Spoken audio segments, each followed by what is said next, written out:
Tenemos nuestro panel de los días jueves. Está Viviana Yacaman con nosotros. Muy buenos días. ¿Cómo estás? Hugo Herrera. Buenos días. ¿Qué tal? Ah, tengo los libros. Ya verás que tengo libros para regalar.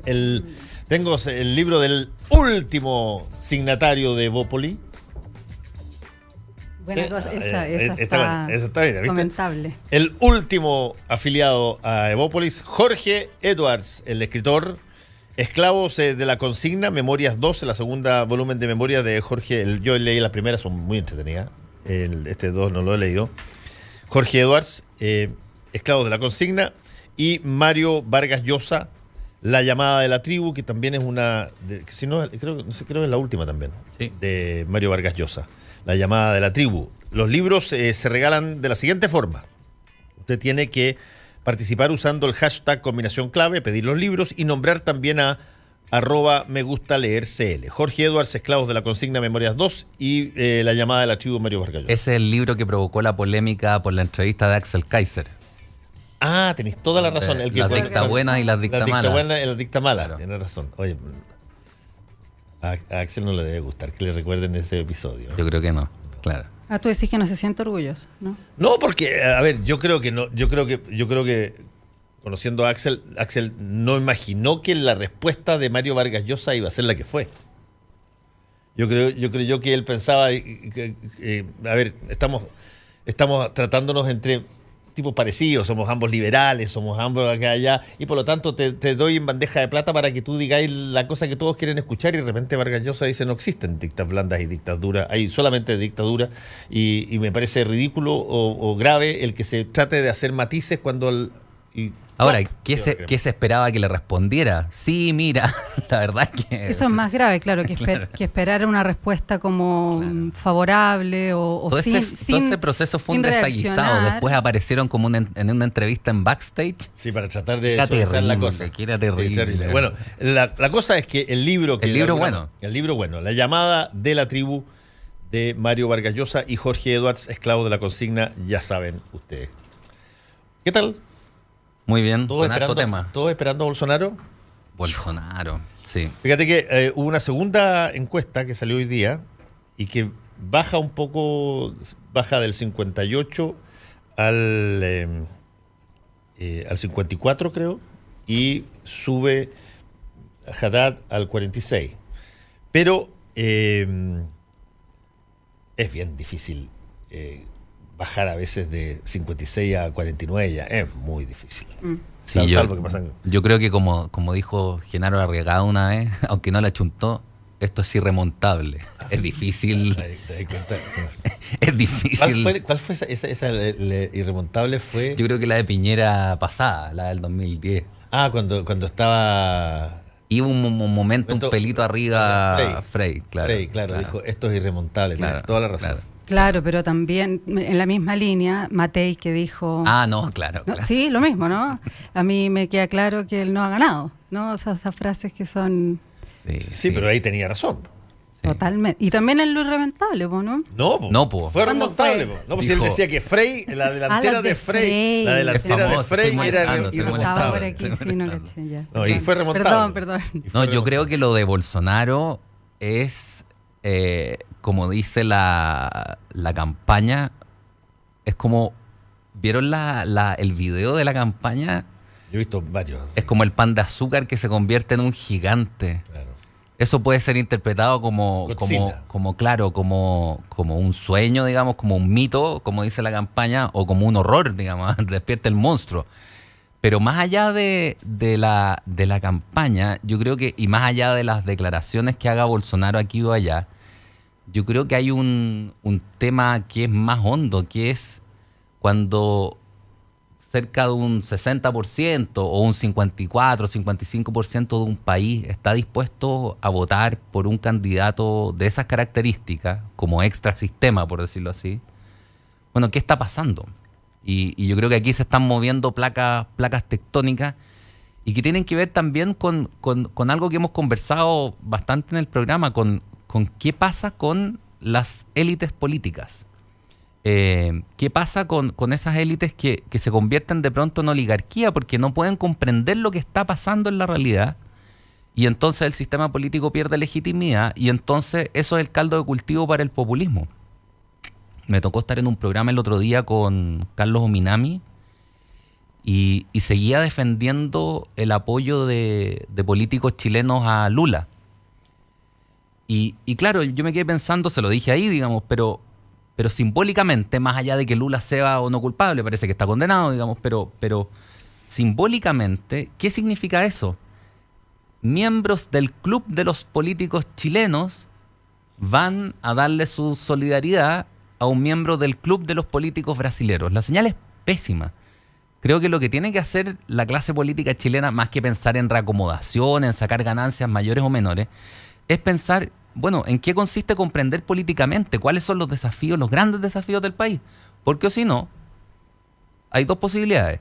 O los sectores más centristas hacen esa reflexión y se hacen cargo del problema popular y de los nuevos desafíos de la época presente, o nos vamos a enfrentar a una derecha cargada al populismo y la izquierda va a poder hacer más o menos lo mismo. Los extremos se cargan recíprocamente, digamos. Si el centro se debilita, los extremos se fortalecen. Entonces, o se hace una reflexión sobre en qué consiste comprender, o esto va a decantar mal. Y ahí yo creo que estamos al debe todos los sectores. O sea, yo creo que la centro-derecha, con su idea de crecimiento y gestión, y salpicado así de gotas de moral sexual, liberal o conservadora según el gusto, o la nueva mayoría, que todavía no tiene claro... ¿Cómo se llama ahora parte de ella? Convergencia progresista. Pero todo es un equívoco, ¿no? claro. Todo viene a ser un equívoco porque... CP. Y va la idea de si va la DC o va el PC, cómo va a quedar eso. Pero más allá de eso, más allá de las alianzas que se formen, no hay un pensamiento político articulado para hacerse cargo del momento presente. Y eso creo que es un desafío al que están expuestos todos los sectores políticos más moderados. Oye, yo quisiera, hay algo en tu argumento al principio que he escuchado bastante y que me llama la atención, que es que, a ver, primero partiendo de la base que no podría pensar más distinto que Bolsonaro en todo, el hecho de que la reacción ante su emergencia en las elecciones sea no puede ser que la ciudadanía vote por alguien así, me parece extraño como argumento, porque... efectivamente, o sea, no es nada nuevo, no solo ahora Trump, digamos, cómo alguien puede votar por Trump, o sea, para mí es la misma pregunta, pero también, no sé, los populismos históricos en América Latina. Una precisión, solo una precisión. Perdón, el 43% que votó por Pinochet. Sí, yo creo que pueden votar. Sí. O sea, como que no es tan extraño que eso ocurra.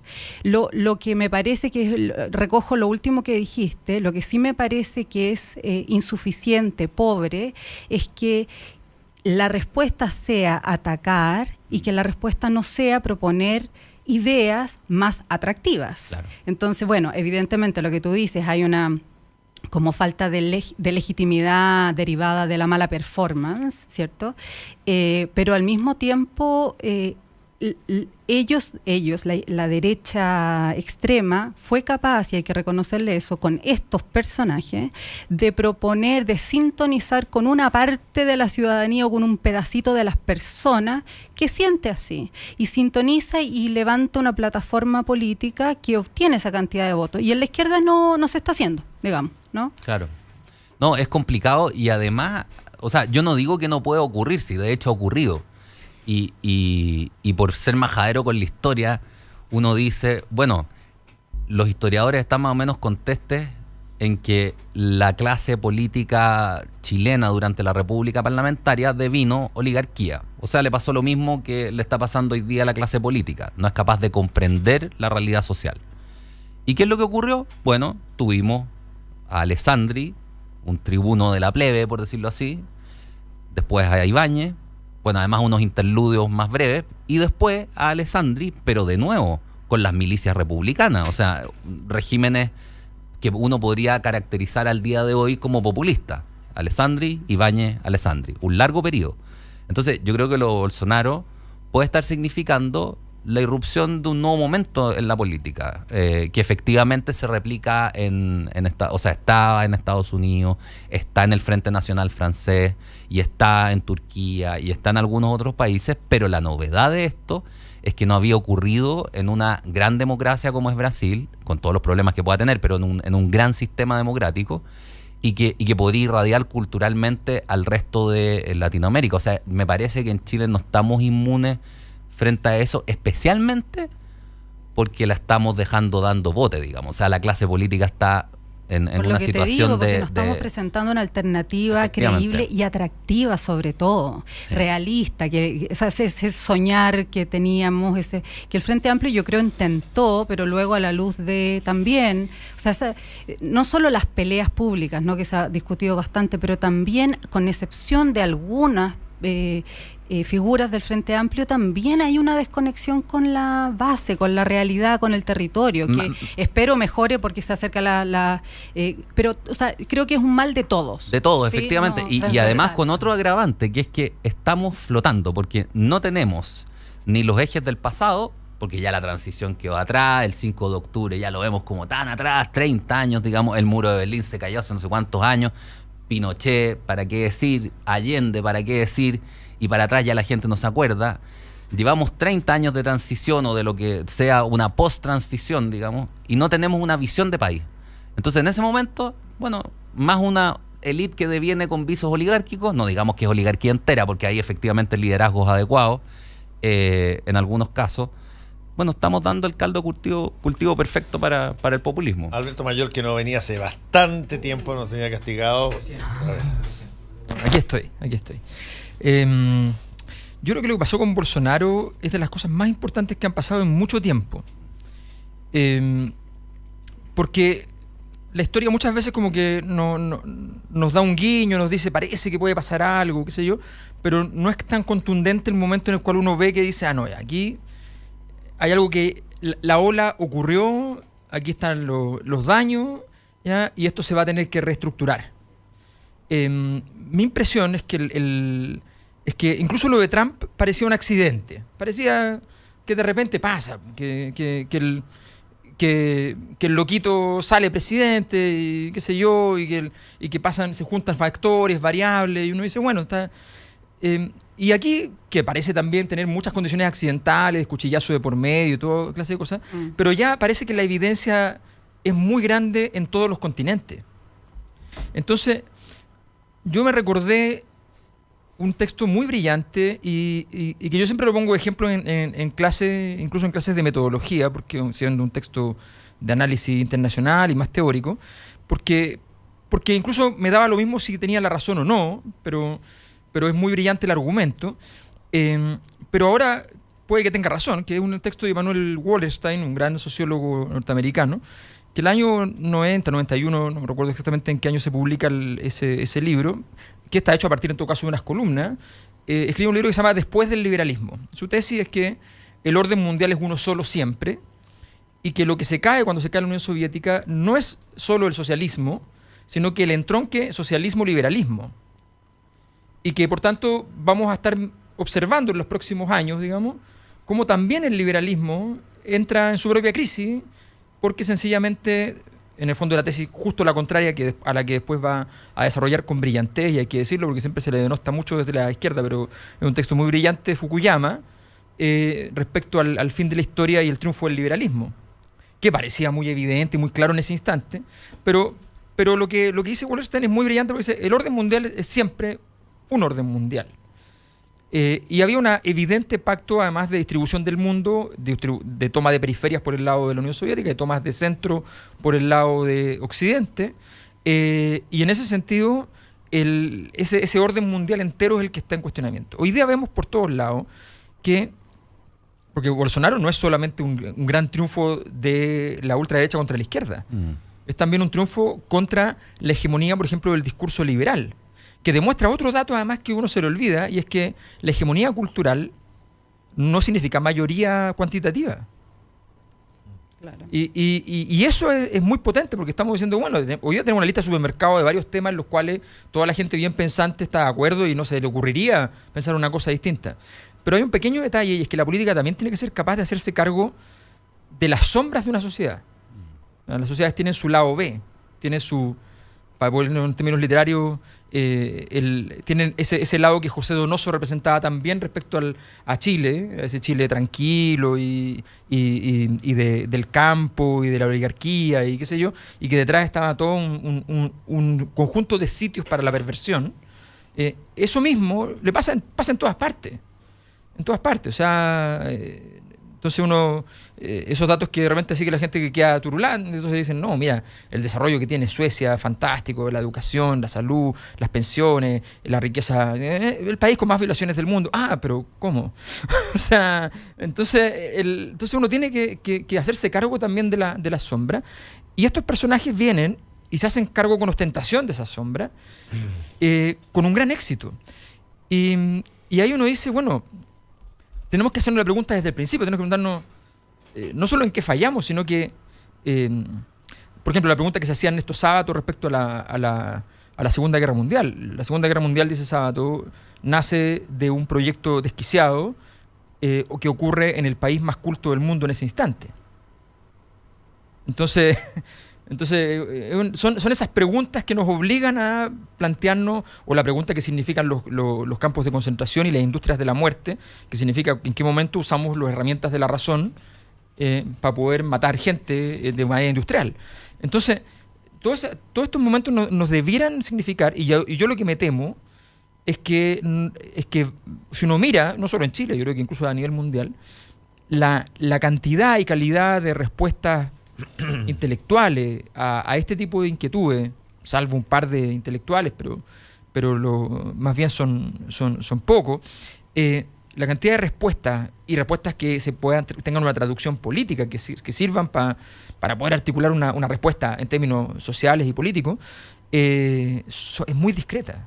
Entonces, creo que estamos pasando por un momento que ya las señales son muy claras. Lo de Bolsonaro, yo creo que lo peor que uno puede hacer es echarle la culpa a Bolsonaro. O sea, Bolsonaro es en esto completamente inocente. No tiene sentido. No le pasó plata a los presidentes y vicepresidentes de América Latina para que les dieran los contratos a Odebrecht, digamos. Exactamente. Y entonces, claro, y ojo, pero nuevamente eso también va a requerir un análisis. Porque ¿qué pasó? ¿Por qué Brasil hizo eso? ¿Por qué en Brasil el PT decidió regar el césped por todo el continente? La decisión la tomó porque Brasil, en su apuesta de ser potencia mundial, en un momento determinado se dio cuenta que su rol que tenía para cumplir a nivel mundial no era solo el rol que le aparecía por los BRICS, sino que dentro de los BRICS lo estaban mirando y le decían, bueno, y tu control de tu continente, de tu pedazo de tierra, lo que hace Rusia en su zona. Y China. Y China en su zona. Entonces, los brasileños, como son muy cerrados, nunca han tenido esa capacidad de articulación política de América Latina, a pesar de ser el tamaño que son. ¿Verdad? Entonces ellos fueron y dijeron, bueno, vamos a tener que hacerla a la rápida y comprar élite. Oye, ojalá hubiera sido tan profunda la reflexión. Yo creo que es menos profunda. No, yo estoy seguro de que a ver, yo de Brecht no sé si es tan brillante, o sea, no le daría tanto crédito. No, yo sí, yo creo que hubo tenían un problema político. O sea, esto fue porque no es Odebrecht solamente. O sea, están todas las empresas brasileñas. Ojo, los países se han dado cuenta de que la capacidad de la política, de hacer política internacional, es mucho más discreta que la capacidad de las grandes corporaciones. Y lo estamos viendo con lo que hace Facebook, con lo que hacen todas las empresas. Porque nosotros castigamos horriblemente a Odebrecht, pero a Facebook no le dijimos nada, digamos. O sea, dijimos, uy, qué feo lo que pasó, y se acabó. Entonces, digamos, a ver, aquí hay un problema más estructural, y es que se está haciendo mucha política desde las grandes corporaciones, se están haciendo trabajos políticos para países a partir de la flexibilidad que entrega el mundo privado, y los brasileños creyeron que tenían derecho a hacer lo mismo que hacen los otros siendo secundones. Y la verdad es que no está permitido. Sí, fíjate que sobre eso hay otro punto, otro libro que es bien interesante, de un señor que se llama Mark Lilla, y que se llama El regreso liberal, más allá de la política de la identidad. Y él hace un argumento que me parece súper interesante. Él dice, el liberalismo fracasó, te siento muy liberal, y dicen, fracasó porque segmentó a su base. Se preocupó tanto de la identidad de cada segmento que... dio tribus. Claro, exactamente. Fragmentó la base, entonces las LGBT tenían su golpe de acá, pero no se podían ver con, qué sé yo, los pro marihuana, te pongo un ejemplo, estoy inventando, o los pro droga liberales, pero ambos dos se consideraban liberales, mientras que el resto se unió en una suerte de desprecio a todas estas identidades juntas, y por lo tanto creció en volumen y creció en organización. Mientras que la lógica identitaria, solamente llevando la política por el caudal chiquitito de, mira, la suma de las identidades fragmentadas te va a dar un globo súper poderoso, no resultó. Claro, hay un diagnóstico que es de los años 20, del siglo pasado. Y yo creo que Lilo opera también un poco sobre ese trasfondo porque lo conoce, que es de Carl Schmitt. Carl Schmitt analizó la crisis de la República de Weimar. Y en el fondo lo que él veía en el liberalismo era una gran capacidad para transacción de intereses, pero que tenía un problema, que es que la democracia de masas, cuando hay muchos, digamos, una democracia chica funciona en general porque nos encontramos aquí todos los jueves, digamos, deliberamos y nos hacemos hasta amigos. Pero cuando es de masa, es muy complejo. Entonces, ¿cómo hacer que la democracia de masas funcione? Una democracia constitucional de masa. Entonces Schmitt decía, la única posibilidad de hacerlo es que haya una cierta homogeneidad entre los gobernantes y los gobernados. Porque esa es la única manera en que el pueblo tiene de asegurarse de que el gobernante, aunque no lo conozca, aunque vote por él una vez cada 4 años, 6 años, va a hacer más o menos lo que él habría hecho. Y eso implica un sentido común compartido. Entonces, cuando el liberalismo se dedica a estas campañas de nicho, por decirlo así, lo que hace es tensionar el sentido común. De tal suerte que el ciudadano, por decirlo así, de a pie, ese que no tiene el problema de los hipsters, por decirlo así, o de las tribus urbanas, o de problemas de primer mundo, por decirlo así, sino que tiene que pagar la deuda, que tiene que llevar el camión a la feria, que tiene que pelearse con los delincuentes, que tiene ese ciudadano, ese postergado de alguna manera en la visión más ideológica, claro, se siente desrepresentado. Entonces, de alguna manera aparece Odebrecht y dice el pueblo brasilero, qué sé yo, aquí hay un clamor profundo de sentido común, y lo dice como lo diría el feriante, digamos. Entonces se produce inmediatamente un contacto casi eléctrico.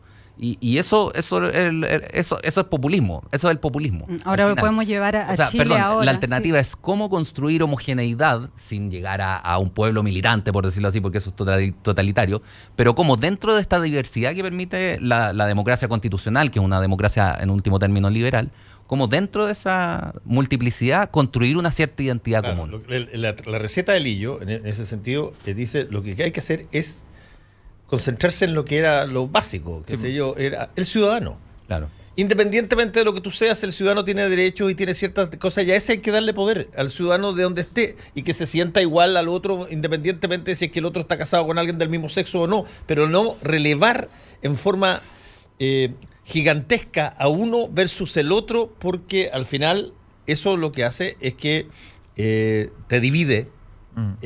Totalmente de acuerdo. Y la derecha en Chile, pues ya traigámoslo acá, no hace esa división. O sea, no dice nosotros, estoy hablando de Chile, vamos, no dice que está en contra del aborto y o sea, no están las divisiones, sino que se trabaja en grupo. Y ahí está de nuevo el problema de la centroizquierda, en que tenemos esta convergencia progresista, por ejemplo, ahora. Y la pelea está el Partido Comunista, no está la DC, o sea, estamos en esta como atomización permanente que nos ha traído problemas ya, o sea, lo hemos visto, y está el Frente Amplio también atomizándose. Ahora, el tema, quiero decir, el Frente Amplio es otra fuerza política que está atomizada, el Congreso Nacional está atomizado, entonces todo esto ideario más o menos progresista que podría trabajar juntos, no lo hace, y por lo tanto le está dando paso a la derecha, ¿no? que plantea un discurso mucho más claro y simple: crecimiento, desarrollo, seguridad. Listo, ya está. O sea, con esas 3 palabritas, todo el mundo se ha creado un significado social, se ha instalado ideas que van asociadas a esas palabras que todo el mundo entiende de una determinada manera, como nos la han querido hacer entender, y entonces se unifica una serie de posiciones políticas que no necesariamente están tan unidas como, por ejemplo, Jacqueline Van Rysselberghe con Felipe Kast, pero están ahí juntitos. Y nosotros, al revés, estamos tratando de ser innovadores. Ay, no, si es que el que yo diga si no lo dije yo, si yo no dije esta super frase, entonces a mí no me gusta. Este otro propone no sé qué, la convergencia. No, porque si yo no fui parte de la conversa, entonces yo no quiero estar. O sea, ¿no? Como que hay un poco sentido estratégico de decir, mira, o sea, es como la lección. Bueno, y en los intersticios de esa discusión aparece Bolsonaro. Claro. Aparecen los tal cual. Aparecen los populistas, en fin, todo. Pero lo que pasa es que también hay que considerar que se le ha dado muy poca importancia a tratar de entender lo que significa como cambio histórico, en todo el mundo también, la configuración de la subjetividad contemporánea. O sea, no hay ningún momento en la historia, pero nunca, jamás, ninguna posibilidad de que a alguien le hubiesen dicho, usted tiene que tener su propia identidad individual. Si uno revisa los libros griegos, los únicos que tenían identidad individual eran los héroes. De ahí para abajo no existían las identidades individuales. En la filosofía política del siglo XIX, o sea, recién, ¿ya? Las identidades eran las clases, los grandes grupos, las revoluciones. Comte va y dice, bueno, hay que hacer una nueva sociedad completamente distinta, qué sé yo, en la era de la razón y todo el cuento, pero ojo, no podemos quitar una religión, porque si sacamos la religión, esto se va a desangrar. Entonces hay que inventar una religión laica para que hayan valores comunes que permitan... O sea, este problema estaba súper diagnosticado. Y ese diagnóstico después tiene una sofisticación gigante con Durkheim, con Weber. O sea, hay un desarrollo enorme. Y es súper evidente. Y de repente como que dijimos, no, metámoslo bajo la alfombra y se verá. Claro, y lo que estamos viendo es que efectivamente resurge el tribalismo en sus versiones más pedestre y también más arcaica, y tenemos que hacernos cargo entonces de esta presión tribal con una política que no tiene la capacidad para eso, ¿no? O sea, la política no tiene la capacidad para eso, y con problemas que además exceden la capacidad de ese tribalismo para ser resuelto. O sea, ese tribalismo no se puede hacer cargo de los problemas de los modelos económicos, es imposible. Y a su vez sí es capaz de generar problemas y caos en la relación social y política cotidiana. Entonces, nos estamos enfrentando a una sociedad de una complejidad, y en medio de eso, la ciudadanía quiere una interpretación de la sociedad que sea simple. Porque además le hemos dicho que tiene que ser así. Y además lo hacemos incluso en las políticas públicas. O sea, gran parte de... O sea, aquí ocurrió que a alguien se le ocurrió que bajar la cantidad de micro en el Transantiago de 8.000 a 4.000 era lo mismo, y que se iba a producir un problema operativo, pero que eso no iba a redundar en un cambio en la conducta de las personas. No se imaginaron que después la gente iba a decir, bueno, entonces no la pago. No se imaginaron que la gente iba a decir, entonces no tomo más micro, como sea, llego al metro. ¿Ya? No se imaginaron que la gente tomaba decisiones, es una cosa muy loca. Porque no eran usuarios del Transantiago, pero, entre claro, otras cosas, digamos. Y porque la dimensión de la subjetividad estaba completamente olvidada de las posibilidades de reacción. Entonces, o cuando los tipos hacen una política pública para poder ya acabar en los estadios con las barras bravas, ¿ya? Y creen que las barras bravas, el día que tú le estás ganando, van a dejar un desastre y van a tratar de matar a alguien. Es lo normal, hay que saberlo. Pero resulta que los tipos, cuando les ocurre eso, dicen, entonces llega la autoridad y dice, entonces fracasamos. O sea, altamente probable que ese día justo estabas ganando y por tomar la decisión contraria, ahí sí vas a fracasar, porque te devolviste. Porque es obvio que el tipo va a ocupar su única arma que le queda, que es la violencia, en el momento en que ya no le queda otra. Entonces todo esto significa que la sociedad siempre es muy opaca y la ciudadanía quiere simplificarla. Y de pronto aparecen personas que están dispuestos a simplificarla a sabiendas, muchas veces, y esa es la parte más peligrosa, a sabiendas de que esa simplificación no está solo porque esa persona lo cree así, sino porque se aprovechan de esa simplificación. Tenemos que hacer una pequeña pausa y ya volvemos. ¿Tienes listo tu comentario en redes sociales? Ya regresa Combinación Clave. Combinación Clave. En la 92.9. Tu opinión nos importa. Hora Clave. 10 de la mañana, con 2 minutos. 92.9. Somos como tú. Somos la clave. En octubre se vive el mejor ambiente en el clásico Hotel Capitalino. Sheraton Santiago te espera de lunes a viernes con un exquisito menú ejecutivo a la hora de almuerzo. Y para los amantes del vino, cada mes tenemos una viña con cepas diferentes a precios especiales en nuestro restaurante El Cid. Además, con música en vivo los días viernes y sábados durante la cena. Haz tu reserva al teléfono +562 2233 5000 y visítanos en www.sheraton.com/Santiago. Vivir retornable es vivir con más conciencia para cambiar algo más que tu vida. Es hacer un mundo más sustentable, con menos cosas descartables dando vuelta. Y en Coca-Cola queremos decirte que no es difícil empezar a hacerlo. Son pequeñas cosas, como llevar un envase retornable vacío y volver con uno lleno. Busca tus retornables en supermercados a precios imperdibles. Coca-Cola, vivamos más retornable. Ay, amigo, se viene el verano y no tengo nada planificado. Buscar pasaje, un hotel rico, traslado, todo. Pero Connie, para. Yo ya fui a una oficina a Latam Travel y me ayudaron a planificar todo mi viaje. Me voy a Varadero con la José y Martín. ¿Cómo? ¿Cuándo? ¿Y en qué momento? Que no supe. Planifica ahora tu verano. Muchos destinos te esperan. Visita ahora una oficina Latam Travel. En Latam Travel, creamos todo tu viaje. En el corazón de Providencia y a pasos del metro, Hotel Nogales and Convention Center. Un servicio de primer nivel con estacionamiento, Wi-Fi y desayuno incluido. En Hotel Nogales ponemos a su disposición nuestro centro de eventos con salones con capacidad hasta 400 personas. Reserve su estadía en hotelnogales.cl o a nuestro teléfono 223-356958. Hotelnogales.cl. Lo hacemos simple para usted. Atento. Ya está de vuelta tu programa de actualidad y debate más entretenido. Tu opinión nos importa, así es que toma tu lugar en el panel, en @Radio La Clave y comenta. Es tu combinación clave. Acuérdense que estamos regalando entradas dobles para el concierto de KC and the Sunshine Band, invitado Earth, Wind and Fire a realizarse el sábado 20 de octubre de 2018 en el Movistar Arena. Solo tiene que comentar la foto del concurso etiquetando a la persona con la que le gustaría ir al concierto. Participan todos los que comenten en Facebook, Instagram, Twitter y con el hashtag Combinación Clave. El jueves 18 de octubre se sortean las entradas gentileza de Free Time. Todos los martes y jueves en el Lobby Bar, música en vivo, días miércoles de feria de moda con DJ. Todo esto en el Hotel Sheraton Santiago. El secreto del éxito está en tomar riesgos y superar desafíos. Viva la vida Concho tomando buenas decisiones. Batería Hankook. Mucho más. Y también estamos regalando libros hoy día. Para regalar estos libros, gentileza de Me Gusta Leer Chile. Puede participar usando el hashtag Combinación Clave y nombrar también @MeGustaLeerCL. El libro de la polémica, Mario Vargas Llosa, La llamada de la tribu. Estamos refiriendo a la polémica de Axel Kaiser con él. Pero este es el último libro de Mario Vargas Llosa, La llamada de la tribu. Y el segundo volumen de memorias de Jorge Edwards, Esclavos de la consigna. Ambos, ya saben, hashtag Combinación Clave y nombrar también @MeGustaLeerCL. Somos opinión. Somos la clave.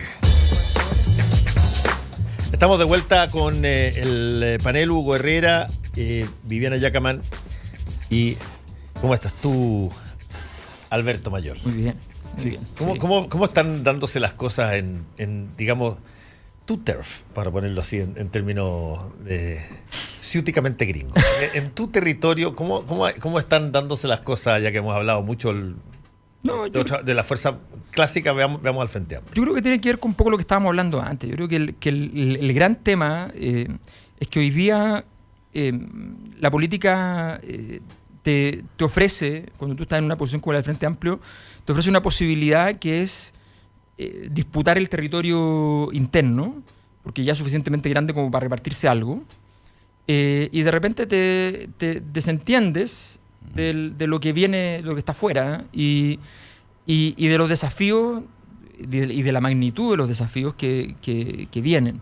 Yo creo que el Frente Amplio, pero no solo el Frente Amplio, sino que muchas fuerzas de izquierda en el continente, debiéramos estar en un trabajo, en una revisión no solo programática, sino que de contenido que va a requerir mucha sofisticación y que de hecho no la hemos empezado. Porque no se trata de ir y agarrar, qué sé yo, los datos de la última encuesta y decir, mira, bien, mal, más o menos. No se trata de decir, sino que se trata de tratar de entender si tenemos una respuesta a las preguntas correctas. Para eso primero hay que saber cuáles son las preguntas correctas y luego tratar de tener una respuesta. Porque si no, te pasa que con buenas razones muchas veces tú empiezas a girar en tu discurso, pero esas buenas razones no significa que mañana no tengas otras buenas razones para volver a la posición anterior, porque no has hecho un proceso de construcción más sofisticado. Yo creo que hay que plantearse una pregunta desde la izquierda en Chile, y la pregunta es súper simple. Porque nosotros, aquí ocurrió la conmemoración del no, y se le ganó en ese momento a Pinochet. Pero de ahí para adelante no se le pudo ganar a Guzmán. Entonces, y hay un déficit de todos quienes cumplimos o han cumplido roles en el mundo intelectual de la izquierda, y es que no le hemos podido ganar a Guzmán. Súper simple. Estamos hablando de Jaime Guzmán, para hacer la gente. Jaime Guzmán. Que no se presentó nunca como candidato a presidente, pero que armó todo claro, que tiene que ver con estas cosas de lo que nosotros tenemos. Que es un poco lo que pasó con Portales en el 19, o sea, esta historia de gente seria en Chile que dijo, no, aquí lo importante es armar el tinglado, no andar gobernando, digamos. Entonces efectivamente, y no ha sido posible desarmarlo porque creemos que para desarmarlo tenemos que desarmarlo jurídicamente. Cuando el asunto es obviamente mucho más complejo. O sea, es una disputa intelectual verdadera, real, en todo sentido, en todas las disciplinas, en una visión de la antropología de lo que significa el ser humano, hasta las visiones de la economía, en fin. Un Jaime Guzmán que construyó eso con mucho criterio político, porque él ni siquiera estaba de acuerdo con el modelo económico que estaba instalando, y sin embargo él dijo, bueno, pero esto hay que comérselo porque es lo que hay, y esto viene sí o sí, y yo tengo que adaptarlo, entonces todo mi ideario, mi criterio político de construcción de sociedad a estas condiciones, y lo hizo tan brillantemente que hoy día hasta esto es un ejemplo para los chinos investigan mucho a Jaime Guzmán porque les interesa, o sea, cómo se logró la síntesis de una forma de gobierno autoritaria, ¿ya?, con visos democrático aparente, y una estructura de libre mercado en la práctica. Oye, me encantaría tomar una cosa que me pareció súper interesante de lo que acabas de decir, que hay que hacer las preguntas correctas. Y me encantaría hacer ese ensayo aquí, o sea, como me quedé pensando un poco de... Esas preguntas son diferentes, evidentemente, dependiendo de quién la está haciendo, dependiendo del momento político, dependiendo de los objetivos, pero sí creo que es interesante empezar a hablar de esos temas, ¿no?, a levantarlo. Y creo que quizás en contradicción con la idea un poco negativa de las tribus que decías antes, sí me parece que hay una pregunta bien importante de cómo el sistema político permite, que hoy no lo permite en Chile, que las voces de ciudadanos organizados en torno a temáticas que les importan y por las cuales se movilizan, tenga poder. Es decir, ahora vemos, a mí me parece muy auspicioso que veamos las movilizaciones en Quintero Puchuncaví, la gente que se despertó a propósito del acuerdo de Escazú, los ciclistas furiosos, los defensores de los perros. Esa cantidad de grupos hoy son muy interesantes porque de alguna manera permiten reconciliar al ciudadano con el espacio público. No lo obligan, le incentivan, le conminan a participar del debate público y no encerrarse en su casa en este espacio de individualismo que creó el señor Guzmán.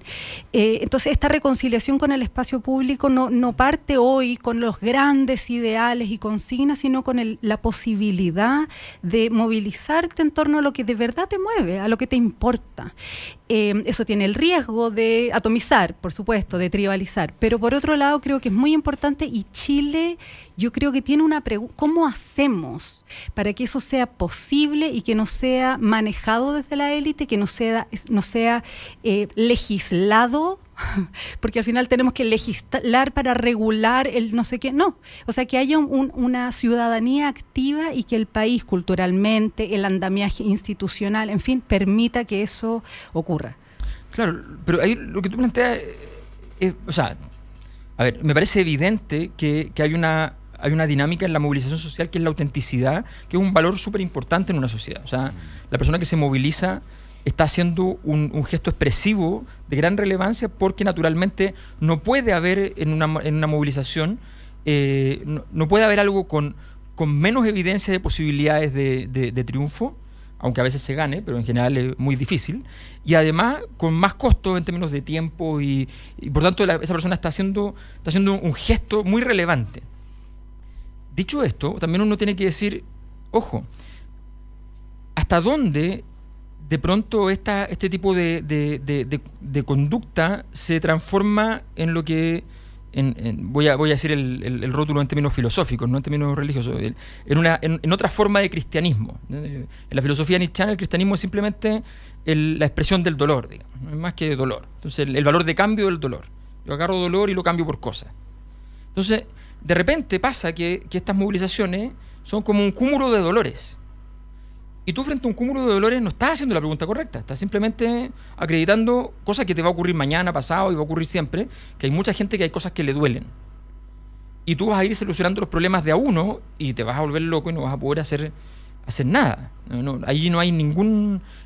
y además viene el momento siguiente, que es como también es parte de lo que Nietzsche describe como la dinámica del cristianismo, es el momento en el cual tú santificas el dolor. Dice, no hay nada más importante que el dolor de esta persona, ¿ya?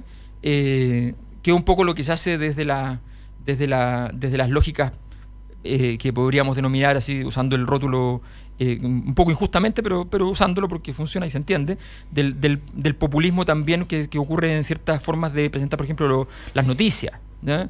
Que es el carácter irreductible del dolor. Ahí está el dolor, y por tanto ahí hay una verdad que es sagrada. Nosotros no podemos... ¿Qué vamos a decir frente a eso? ¿Ya? O sea, más que dejar en claro que esa persona no puede ser nada más que una víctima. Entonces esa dinámica de la víctima y los victimarios es la que empieza a producir un problema, porque cuando tú al victimario lo conviertes en un monstruo, también lo eximes de responsabilidad. Yo escuchándote te encuentro toda la razón, y me parece que la analogía en términos del cristianismo funciona súper bien. El punto que me llama la atención, y que de alguna manera los sectores más conservadores lo tienen mucho más, yo te diría, más dentro de su ADN que el mundo más progresista, es que independientemente de cuál sea la condición de aquella persona que tiene la misma idea que tú, si bien tú estableces diferencias, porque el mundo conservador distingue quién es esclavo y quién no, pero lo que aúna a esas dos cosas no son sus especificidades individuales, sino que algo que es mayor. Te pongo el ejemplo, para situarlo en declaraciones recientes: cuando tú eres capaz de ignorar, referirte a brutalidades porque relevas el programa económico que alguien va a presentar. Claro. Y eso te aúna, te vuelca. ¿Te necesitas un poco de ceguera voluntaria para no mirarlo? Sí. ¿Necesitas un poco de cinismo? Tal vez. Pero te aúna. El problema del bando contrario del progresista es que ha sido extraordinariamente eficiente en diseccionar al coleóptero en cada una de sus partes, y cada una de sus partes adquiere característica total. Entonces, tú no tienes, claro, algo que cuando alguien pregunta, bueno, y a la gente de centro izquierda o progresista o de izquierda, ¿qué le identifica? Oye, ahí hay un problema porque miles de agenda. Claro, porque en último término, las democracias republicanas lo que tratan de hacer es constituirse en una unidad de lo múltiple. Y yo creo que volviendo un poco a lo del Frente Amplio, yo creo que hay una tendencia, y que les pasó a ustedes con la distinción entre territoriales y universitarios, hay una tendencia de la izquierda a hipersofisticarse, por decirlo así. Y el ambiente, además, propicio para esa hipersofisticación está dado porque son las universidades, donde la izquierda hoy día, hay que decirlo, el Frente Amplio, porque no la nueva mayoría ni la concertación, campea. O sea, tienen una hegemonía, digamos. Claro, convergencia progresista. Tienen una hegemonía. Porque ahí es el lugar, efectivamente, donde uno se puede plantear todas las preguntas más extrañas, digamos, hacer los ejercicios mentales de la manera más desarraigada. Pero Laclau decía, ese también es un problema para la izquierda, porque en el fondo se convierten en lo que él llamaba izquierda de campus, sin conexión con la realidad. Entonces, creo que ahí está el desafío. O sea, yo encuentro valiosísimo que un grupo político que estaba en la calle y en la universidad se haya transformado en un grupo político parlamentario. Eso creo que es una contribución a la democracia. Pero creo que no tiene que perder de vista, y ahí está el secreto en alguna medida, ese todo. Yo creo que ese todo, o sea, ese todo de un todo de partes, esa unidad de lo múltiple, se nos fue, se nos escapó. La perdimos. Antes era la transición, que era un cierto equilibrio, el poder militar, el poder civil, el poder económico, el poder político, la legitimidad de la concertación con poder económico y poder militar. Y ese equilibrio se perdió. Y no tenemos referentes simbólicos en el pasado. ¿Quién piensa en la Constitución del 25, digamos? ¿O quién piensa en la historia larga de Chile? Claro. Yo también está en ese libro, por eso lo digo. Pero ¿quién piensa todavía en la Constitución del 25? ¿Quién piensa en la historia larga del país? No tenemos símbolos. Y no tenemos futuro. No tenemos un futuro en el cual todos los sectores puedan decir, ya, aquí convergemos. Aquí convergemos. Vamos a converger en que vamos a dedicar los próximos 20 años, por ejemplo, a investigar sobre el agua, sobre cómo transportar, sacar, desalinizar agua, por decir algo. Así como los coreanos pensaron en el acero, nosotros no tenemos algo así. No tenemos un elemento sobre el cual podamos todos converger. Porque cuando hablamos de la Constitución, todos peleamos. Porque cuando hablamos de qué sé yo, del pasado, todos peleamos. Porque cuando hablamos del presente, se disparan estas agendas sectoriales. Pero nadie piensa nadie está pensando así como cosa principal en el país en su totalidad, digamos. ¿Puedo hacer una moción más liviana del asunto? Que me lleva a una reflexión. No vas a tocar el taca-taca, supongo. Oye, está bueno, ¿eh? Podría ser. No lo había pensado, pero está bueno. La rayuela. Además de eso, se está pololeando o no está pololeando con la Maestro Cine, que ese es tema maternal. Los días de también. Pero el TOC tiene profundidad. El que tú reveles una enfermedad que tú tienes tiene un sentido más profundo que saber si es que taca-taca va a ser el deporte nacional o no. La salud mental en Chile, que es un gran problema. Como comentabas tú anoche. Qué buena la entrevista anoche. Sí, hice el editorial sobre eso. Buenísima. Es que es impresionante. Pero ya eso lo podemos otro tema. Ajá. No, pero quería decir, a propósito es una cosa bien pequeña, concreta y un poco liviana, pero ¿sabes qué me llama la atención?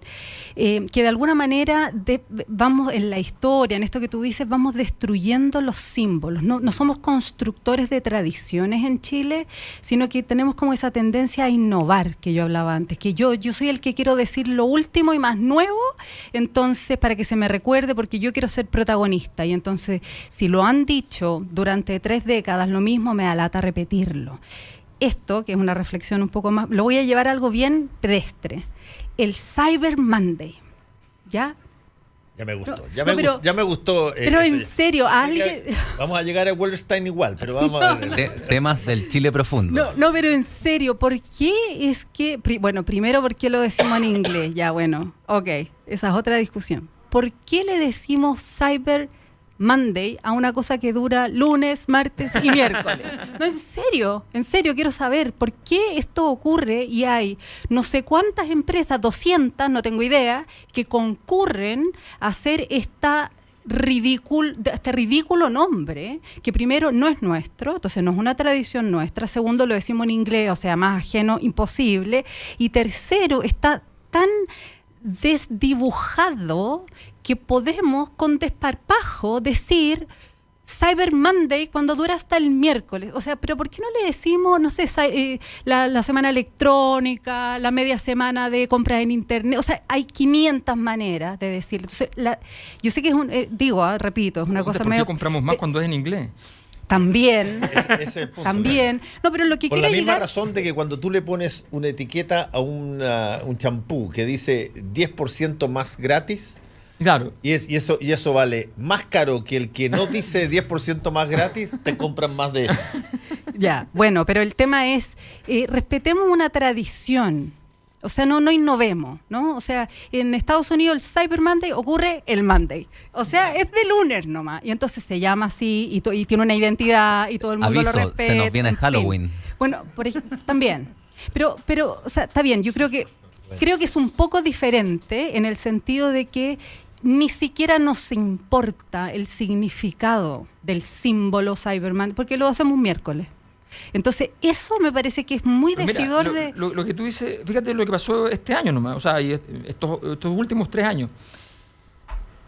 Se cambió el discurso presidencial, porque habían protestas afuera del Congreso.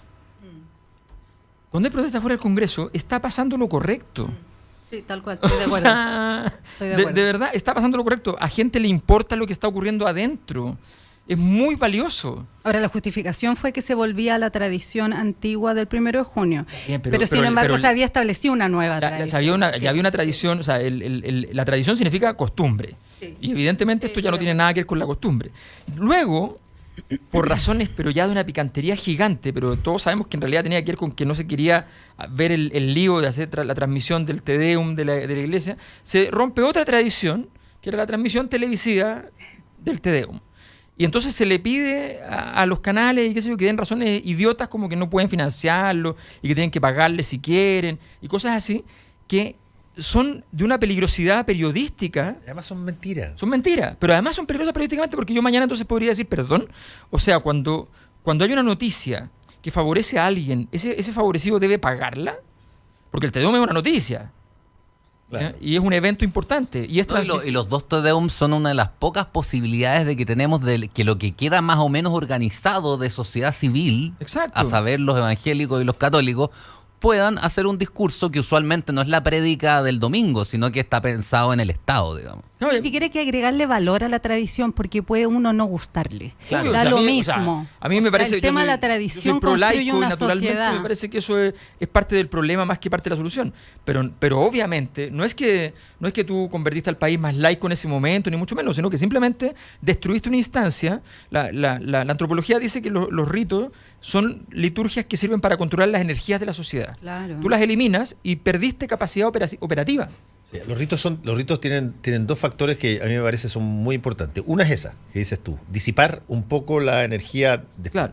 La segunda, que es más cinematográfica que real, pero en la realidad también funciona, es que a ti te dicen en los buenos cineastas antiguos, me acuerdo que esta frase se la escuché a Martin Scorsese una vez, que decía que cuando el guión se desordena, tú pones un rito. Exacto. Un bautizo, un matrimonio. Y todos confluyen. Y todos confluyen ahí, y de ahí, a partir de ahí, se ordena. Por eso el guión. Coppola mata el padrino, por ejemplo. El padrino es clásico en eso. Mata en los bautizos. Exacto. Pues tú ordenas las cosas, los buenos vuelven a ser buenos, los malos vuelven a ser malos, y la cosa se ordena, porque necesitas el rito. Exacto. En la vida nacional también pasa eso. Tú necesitas para ordenar las cosas a veces un rito. Algo que te genere un encuentro y que de ese encuentro salga alguna cosa. Por lo tanto, a mí me pareció muy curioso lo del Te Deum en términos de las explicaciones televisivas que se dieron, porque son todas mentirosas. Exacto. Entonces tú dices, a ver, ¿cómo no vamos a ser capaces de poder construir las herramientas para los problemas que tenemos? O sea, a mí me parece súper llamativo que llevemos 10 años sabiendo que el litio es algo bastante parecido al futuro, ¿ya? Y que no hayamos sido capaces, no solo Chile, sino que también Bolivia, de sentarnos con Bolivia. Entre Chile y Bolivia somos los dueños del litio del mundo. Si sumamos Perú, ahora tenemos China, todo. Ahora China lo tenemos hace. todo. O sea, si nosotros nos sentamos con ellos, claro, podemos hacer lo que hacen todos los países, y suena muy feo, un poco libre mercadista, pero todos los países lo hacen cuando tienen que hacer un cartel de países, porque eso es muy notable, porque están prohibidos los carteles a nivel de la economía interna, pero no están prohibidos a nivel de la economía internacional. Te vamos a citar. Entonces, con esto de... Una OPEP del litio. Una OPEP del litio. O sea, naturalmente, porque si no, ¿qué es lo que pasa? En los recursos naturales, o pone el precio el productor, o lo pone el consumidor. A nosotros nos ponen el precio en Londres, claro, que no producen cobre. Que no producen cobre. O sea, exactamente. ¿Ya? Entonces, o lo pone uno o lo pone el otro, porque no existe realmente un mercado. Porque son poquitos los productores y poquitos los consumidores. Entonces naturalmente, ¿y por qué? Y Chile no es capaz de sentarse con Bolivia en un asunto que es crucial. A Bolivia, la verdad es que si sale al mar o no sale al mar, no le cambia el desarrollo un peso. Esa es la verdad del asunto. ¿Ya? Pero están obsesionados con ese tema, ¿ya? Y Chile no ha sido capaz de hablar ni de combustibles con Bolivia, que tienen combustible hasta el cansancio, nosotros no tenemos, ¿ya? Ni de litio, porque estamos también en este enredo de la hostilidad. Además, justo en el momento en donde no solamente los críticos del modelo, por decirlo así, sino que personas del CEP como Rafael Bergoin o economista, hoy día en la mañana el que entrevistaste de la Universidad del Desarrollo, sí, están diciendo, bueno, la OSDE, sí, que el problema de Chile es productividad. O sea, el problema de Chile es que estamos exportando tierra de cobre y cátodo, y estamos exportando harina de pescado, y estamos exportando, bueno, algunos pocos salmones, unos pocos remedios, pero en lo fundamental estamos exportando materias primas. Y que mientras eso no cambie, entonces no hay crecimiento. El crecimiento se va a estancar. La productividad está llegando al plano, por decirlo así, el incremento de la productividad. Entonces, lo del litio es fundamental. Lo del agua es fundamental, lo del cobre es fundamental. Entonces, pero ¿quién se sienta a pensar estas cuestiones de la izquierda a la derecha y qué sé yo, y los progresistas, ¿cómo se llama? Convergencia progresista. ¿Quién está pensando en eso? Están en el día a día, están en la cifra microeconómica, si un puntito más, si un puntito menos. Otros critican al gobierno porque no va a crecer al 4, sino que al 3,7.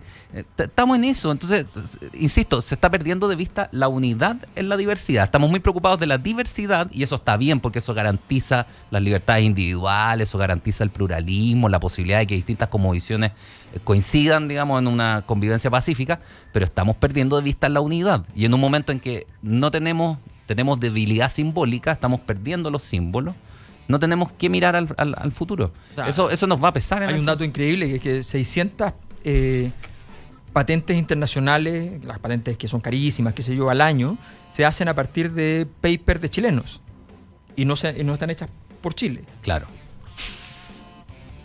Bueno, entonces, falta una institucionalidad científica. Ayer el Mercurio, nadie menos que el Mercurio, decía que la cantidad de recursos, aquí voy a hablar gremial, la cantidad de recursos destinados a investigadores en Chile es paupérrima. El promedio de la OCDE, entiendo que es 8 investigadores por cada 1000 habitantes, en Chile hay 1.